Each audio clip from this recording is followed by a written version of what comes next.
Hello, it's me, the Avatar Fanatic, and today we will be talking about and reviewing the final episode of the first book or season of Avatar The Last Airbender Netflix live action, Legends. If you guys enjoyed the videos, make sure to hit the like button, subscribe to the channel, and hit the notification bell to know when I upload more content. The episode starts off with Katara, Aang, and Sokka fighting off some firebenders in an invading ship heading towards Agnikela. That lead ship was easy to take out, but when the fog clears up and they go through the clouds, they see maybe 2,000 ships coming towards the Northern Water Tribe capital, and this creates alarm for the gang, and they go to notify Paku and the rest of leadership. This was a good introduction into the sheer scale of the invasion. It kind of reminds me of the old intro where the Fire Nation attacked and all that. Very similar shot to that, which I don't know if it was intentional, but it certainly seemed like a reference. Zuko, like the unstable guy he is, let Iroh know of the fact that he will try and capture Aang on his own amidst this mass invasion. He has his own means of getting there. Zhao reveals to Iroh his huge X factor for the Battle of Agnikela: balloons that will be used to infiltrate the sacred area of the Northern Water Tribe capital. This was balloons that were stolen as prototypes made by the Mechanist and Sokka, and what the objective was here was to go to the very spiritual grounds that held Tui and Law, and Zhao's idea is to basically kill the moon spirit Tui and keep the ocean spirit alive. Basically what this does is it strips waterbenders of all their power. This gives Zhao a path to Fire Lorddom, which is actually what we discovered that he wants, and gives the Fire Nation the opportunity to capture the North. At the same time, to the south, Azula is coordinating a covert and overt invasion of Omashu, installing plants within the town, and by the end of the episode, fully capturing Omashu for the Fire Nation. This was an interesting arc for Zhao, and I'm not sure if I like it. I never saw Zuko as someone who wanted to be Fire Lord, which is mentioned early in the live action. I certainly never saw Zhao as even a contender for this sort of position. Maybe Lead Admiral, Deputy in Command, Secretary of Defense, Naval Weaponry, something of that sort would be more his niche, so these questionable motivations culminating in madness was kind of strange for his character. What I think would have been better is to keep him with plans for other things, rather than making him predictable early. So keep his plans completely anonymous even throughout the episode. You don't need to know his motivations for everything, is my viewpoint. The invasion starts, and Zhao, with Iroh and a few other soldiers, go towards the sacred site holding Tui and La. Aang gets a vision from Karuk about Zhao and what he basically wants to do, and heads over near Sokka and Yue to stop him. Zuko somehow goes into the Northern Water Tribe through ice with a cool firebending shot. This was never done in the original to my knowledge, so the fact that they came up with this, basically softening the ice, melting the ice, while Zuko was swimming in the water, I thought it was really smart. And especially a good explanation, because as the battle was going on, nobody was going to check some random corridor that was some back alley in the village. Therefore, Zuko had a way in, and it gave credence to the scale of the invasion that was happening. It was a very good idea, and it was a very cool bending shot. He finds Aang and Katara. Aang leaves Katara to fend up for herself and honestly kind of whoops Zuko's behind, perhaps because he is too fatigued with swimming and breaking the ice to get in, perhaps because of Katara's improvement and Paku's proclamation of Katara as a master waterbender. Zhao and his small crew, including Iroh, arrive at Agnikela's sacred spiritual location, and there is mulling over the risk of killing Tui by Iroh to Zhao. Iroh tells Zhao not to do it. Aang is there and says the same thing. Zhao refuses, and after a brief struggle, Zhao stabs Tui and kills the moon spirit. Iroh and Zhao get in a big fight. The waterbenders get overrun by the massive firebending barrage, and Zhao, with his aim of fire lordship, is exposed as a lunatic.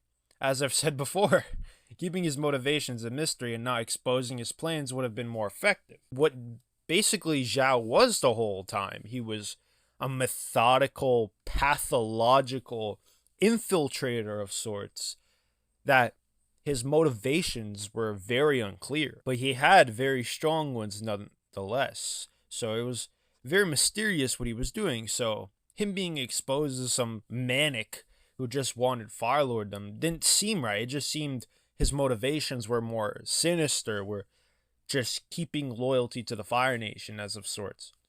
I like that Iroh understood the importance of keeping the spirits alive, but he didn't do enough to prevent the killing of Tui for how much he was against the idea, I would say that much. It just makes Zhao look like a pawn, basically doing an action that the writers kind of wanted Zhao to do just for the sake of it, just so the sake of this thing that ended up happening later in the episode, so that could happen. And it's kind of like a pawn for a pawn, and it's like you could have just made his motivations completely mysterious, the fact that he's gone insane or something. Like, it could have just been as simple as that, having too much power, not knowing what to do with it. It could have been something as simple as that, and it would have been fine. But yeah, that's weird to me either way. Basically what ends up happening once Zhao kills the moon spirit Tui is chaos ensues. The Fire Nation infiltrates the front lines as waterbenders are powerless, and Aang is forced to become the ocean spirit, Law. He absolutely decimated the Fire Nation's infiltration and their trailing ships and drove the rest away. Zhao also gets in a fight with Zuko now, a different one to the one in the show, in the original show. And Zhao is vanquished instead of merely defeated. I'd like to think Iroh kind of did what he did in the original, where when Zuko asked about Azula, he's like, no, she's crazy, and he kind of made that sort of conclusion upon Zhao, so he took that conclusion into his own hands and kind of pushed Zhao off of Zuko and kind of killed him for it. I would have liked to seen some more intensity in the fight with more bending, emotional baggage, something like really cinematic, but that really wasn't there. It was more so there for Aang as La and destroying every fire ship. As I'm talking about that, Aang basically continues his rage as La, and basically Yue, born of the moon spirit, basically does what she did in the original. She saves Tui, and Aang's law-filled rage ends. Aang returns to normal form and has seen the destruction the Fire Nation and he has caused. Katara also has a meaningful conversation with Pakku. I like the bond building here. It's deeply necessary in the most tough moments. This conversation also happens with Aang, seeing all the rubble. It was truly devastating for the city, but they survived. As I said before, Omashu and Bumi have been captured by the Fire Nation. Ozai's plan of diverting attention from Omashu to the Northern Water Tribe from the Avatar worked. This was a very coordinated plan. Azula was the leader of the plan. Azula very quickly took over Omashu. And yeah, it was a very competent strategy from Ozai. If I had to rate this episode out of 10, I would probably rate it like something like a 5. It was okay. There were some cool things in it. The cinematics were cool. Maybe not enough in certain other areas. There was nothing of Omashu, nothing of the Battle of Omashu, showing maybe how terrifying Azula can be, how ruthless she could be. You could have developed her character, made her a bigger player for the second season, and you could have made her injection into the series more forceful. You're like, oh, this is a real person that Aang is going to have to deal with later. But that didn't really happen. Omashu is just taken, and they just kind of show a Fire Nation flag over, and it's like not really as emotionally investing as it could have been, in my opinion. So yeah, that's my take. Again, I would rate this like a 5 out of 10. There were some good things, there were some bad things. Again, the episode could have been longer. Again, the usual criticisms. They don't have to tell every character's motivation. The usual criticisms that I've been pointing out throughout the whole time. If you guys enjoyed the video, make sure to hit the like button, subscribe to the channel, and hit the notification bell to know when I upload more content. And it's been me, the Avatar Fanatic, out.